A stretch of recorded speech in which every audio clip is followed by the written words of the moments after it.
Okay, so next question, and it's a long one, and it's going to be the final question. Questions. Speaking about giving back to the community, do reparations based on past racial injustices truly fix the problem at hand, or do they instead cause No. more?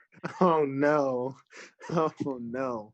No, not at all. Like how can you even like literally how can you even um first of all, how would you even determine who gets reparations?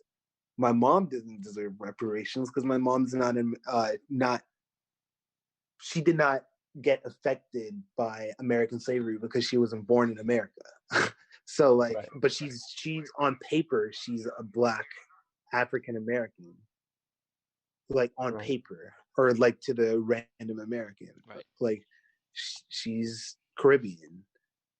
But like, how do you determine that? Because there are people who have come from like let's say Africa after slavery and they migrated and they've been free ever since.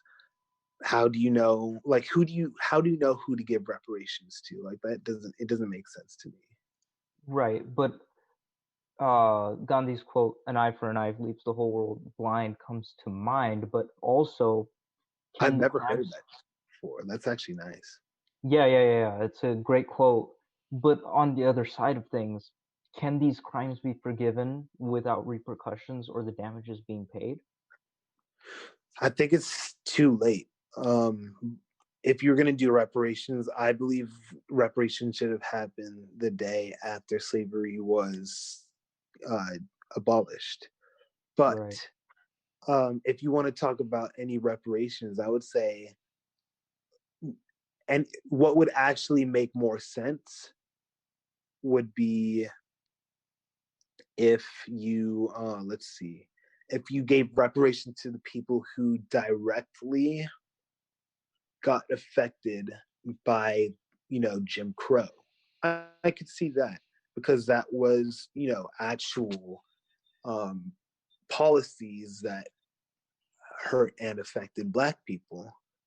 But when we're talking about Black people born today, like born after the 1960s and 70s, then like that's just another free handout. That's like as if the Black community hasn't gotten enough free handouts. Like I don't believe handouts are good, especially for our community, because Black people are such consumers. Like it wouldn't help us. It wouldn't put us in like any higher standing economically. We would still be um majority in not necessarily majority in poverty, but we would uh, still have those impoverished areas because it has more to do with how we use our money versus the actual money that we have.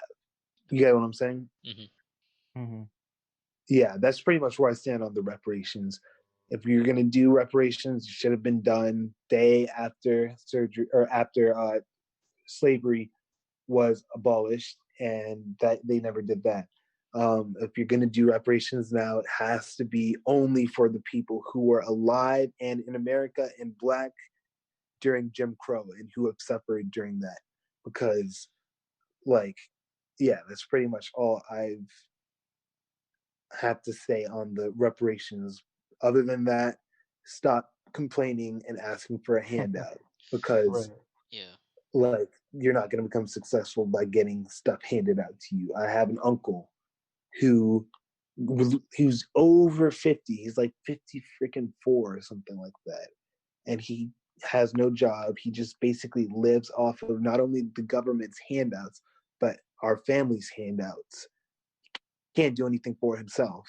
And it's terrible. And that's what that mindset breeds. So why feed into that more with reparations? Like, what's the purpose? Hmm.